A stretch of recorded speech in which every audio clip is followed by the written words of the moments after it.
अस्सलाम वालेकुम, आदाब। मैं Maryam Fatima, Asian TV news में आप सभी का इस्तकबाल है। आइए देखते हैं 24 जनवरी की स्पीड न्यूज़। यूरोपीय यूनियन के वज़राए ख़ारजा के इजलास में इसराइल पर दो रियासती हल पर जोर दिया गया, लेकिन इजलास में जब इसराइल वज़ीर ख़ारजा ने फ़लस्तीनियों को बहरे रोम में जज़ीरा बनाकर देने की पेशकश की तो इजलास के शुरका ने इस पर शदीद बरहमी का इजहार किया। म्यांमार का एक फ़ौजी तैयारा मज़ाफ़ात में हवाई अड्डे पर गिरकर तबाह हो गया, जिसके नतीजे में 7 अफराद ज़ख्मी हो गए। ये तैयारा म्यांमार के उन फ़ौजियों को वापस लेने के लिए यहाँ पहुँचा था जो फ़ौज और बागियों के दरमियान जारी शदीद तसादुम की वजह से भागकर हिंदुस्तान के सरहदी इलाके में दाखिल हो गए थे। अमेरिका की रियासत इलिनॉइस में 2 दिन के दौरान फायरिंग के 4 अलग अलग वाक़यात में 11 अफराद हलाक हो गए और ताज़ा वाक़े ने कई घंटों तक शहरियों की जान को ख़तरे में डाल रखा।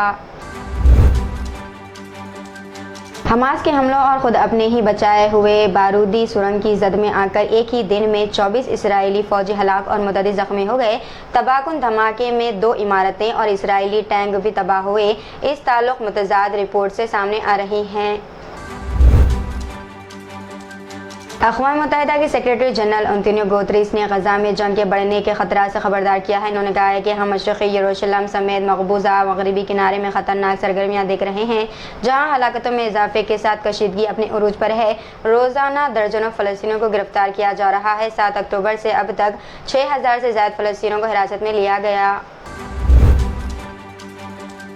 लेबनान इसराइल सरहद के करीब लेबनानी कस्बों और गाँवों पर इसराइली हमलों में हिज़्बुल्लाह का एक जंगजू जाँ बहक और 4 शहरी ज़ख्मी हो गए। तिब्बी ज़राए ने ज़नहाओं को बताया है कि 2 शामी ख़वातीन समेत 4 ज़ख्मी शहरी सरकारी अस्पताल पहुँचे। इसराइली फ़ौज ने जबालिया में 2 रिहायशी इमारतों पर बमबारी करके मज़ीद 14 फ़लस्तीनियों को जाँबाग कर दिया, जबकि गुज़िश्ता 24 घंटों के दौरान 195 अफराद मारे जा चुके हैं। रिपोर्ट के मुताबिक शुमाली गजा में जबालिया पनाह गज़ीन कैंप में 2 रिहायशी घरों पर इसराइली हमलों में कम अज़ कम 14 अफराद मारे गए।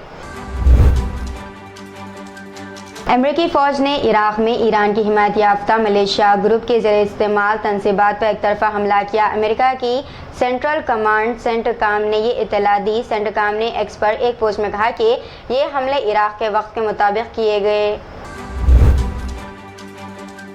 बड़े पैमाने पर मुनक़दा अयोध्या इवेंट के तीसरे दिन भीड़ की बढ़ती हुई तादाद को कंट्रोल करना हुकूमत इंतज़ामिया के लिए एक बड़ा मसला बन गया। भीड़ के बेकाबू होने और बदनज़मी की इत्तला पाते ही वज़ीर आला अयोध्या पहुंच गए, लेकिन नीचे आने और लोगों से मुलाकात के बजाय इन्होंने हेलीकॉप्टर ही से मंदिर के अहाते का मुआयना किया और सिक्योरिटी इंतज़ामात का जायज़ा लिया। गुवाहाटी पुलिस के राहुल गांधी और दीगर लीडरान के खिलाफ मुबैना तौर पर हजूम को इश्तियाल अंगेज़ करने के खिलाफ केस दर्ज करने के बाद राहुल गांधी ने आज बीजेपी के इख्तिदार वाली रियासती हुकूमत को बेबाकी से कहा कि वो जितने केस चाहे दर्ज कर ले, वो डरने वाले नहीं। महाराष्ट्र हुकूमत ने मंगल को थाने के मीरा रोड के न्यायनगर इलाके में गैरकानूनी ढांचों और तजावुज़ात को मिसमार कर दिया, जहां अयोध्या में राम मंदिर प्राण प्रतिष्ठा तकरीब के मौके पर 2 ग्रुपों के दरमियान तसादुम का वाक़या पेश आया था। इतवार की रात मीरा रोड में न्यायनगर पुलिस ने 13 लोगों को मुबैना तौर पर भगवा झंडों वाली गाड़ियों पर पथराव करने के इल्ज़ाम में गिरफ्तार किया था, जो अयोध्या में राम मंदिर की इफ्तिताही तकरीब से पहले जुलूस के साथ जा रहे थे।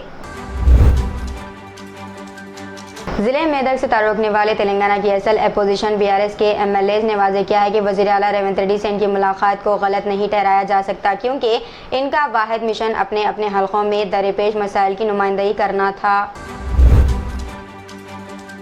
कांग्रेस सदर मल्लिकार्जुन खड़गे ने मरकजी वज़ीर दाखिला अमित शाह को खत लिखकर आसाम में भारत जोड़ो न्याय यात्रा के दौरान कांग्रेस लीडर राहुल गांधी की सिक्योरिटी के सिलसिले में आगाह किया और इनसे इस मामले में मदाखलत की दरख्वास्त की है। साउथ सेंट्रल रेलवे के अहदेदारों ने कहा है कि वो सिकंदराबाद और तिरुपति के दरमियान 4 खुसूसी ट्रेनें चलाई जाएंगी। रेलवेज़ ने ऐलान किया है कि खुसूसी ट्रेनें इस महीने की 25 से 28 तारीख के दरमियान दस्तयाब होंगी। अहदेदारों ने बताया कि सिकंदराबाद तिरुपति जाने वाले खुसूसी ट्रेनें काचीगुड़ा, उमदानगर, शादनगर, जरचल्ला, महबूबनगर, वनापर्ती रोड, गदवाल, रायचूर, मंतरलम, गुंटल, ताड़ीपत्री, कड़पा, राजम्मापेट और रेटीगंटा स्टेशनों पर तौक़ुफ़ करेंगी।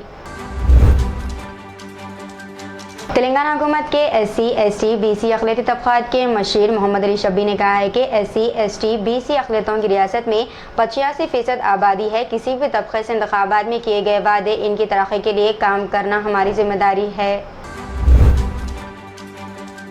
बीजेपी और वज़ीर आज़म नरेंद्र मोदी के खिलाफ इंतखाबी महाज खोलते हुए शिवसेना यानी कि यूबीटी सदर उद्धव ठाकरे ने कहा है कि अब भगवान राम का मंदिर बनाने का काम मुकम्मल हो गया।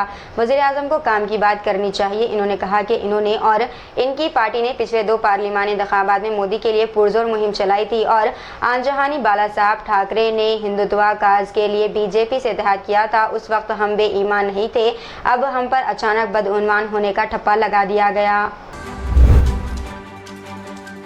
मुतअद्दिद इक़दामात के बावजूद हैदराबाद कौंसलेट में अमरीकी वीज़ा अपॉइंटमेंट के इंतज़ार के औक़ात अब भी तकरीबन 1 साल के करीब है, जबकि नई दिल्ली में अमरीकी सफारतखाने और मुख्तलिफ हिंदुस्तानी शहरियों में कौंसल खाने वीज़ा अपॉइंटमेंट के इंतज़ार के औक़ात को कम करने के लिए सरगर्मी से इक़दामात कर रहे हैं।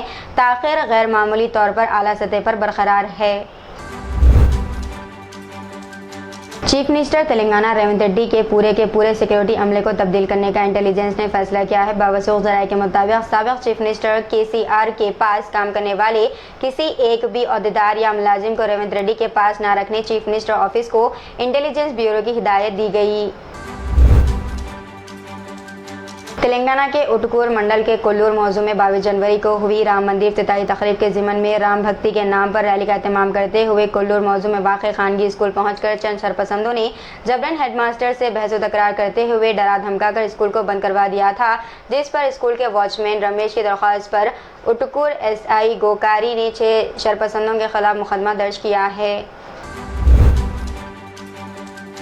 मुंबई के मीरा रोड पर राम मंदिर के इफ्तिताह के मौके पर फ़िरक़ावाराना तशद्दुद जारी रहा। हुजूम ने अपनी बर्बरियत को सोशल मीडिया प्लेटफॉर्म्स पर भी लाइव स्ट्रीम किया, जिसके बाद ये वीडियो इंटरनेट पर वायरल हो गई।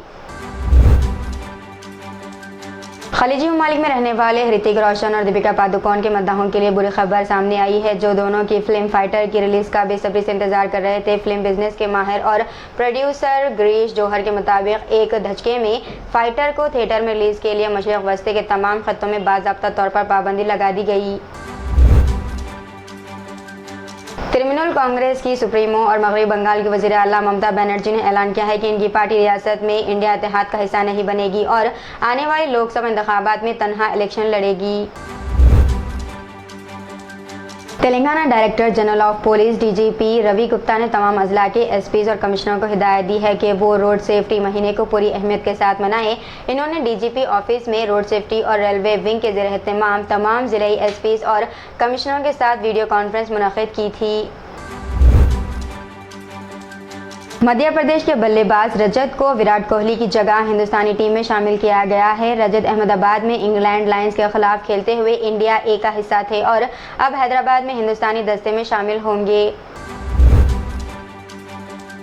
खानदानी झगड़ों के सबब कांस्टेबल ने खुदकुशी कर लिया। वाक़ा तेलंगाना के जिले नलगुंडा में पेश आया है। AR कांस्टेबल 41 साल साइदुलू ने फांसी लेकर खुदकुशी कर ली। बताया जाता है कि मुआशी मसाइल पर इसका झगड़ा इसकी बीवी से हुआ करता था। एक ऐसे ही झगड़े के बाद इसकी बीवी अपने मायके चली गई थी। इसके बाद इसे वो मायूसी के आलम में था और खुदकुशी कर ली।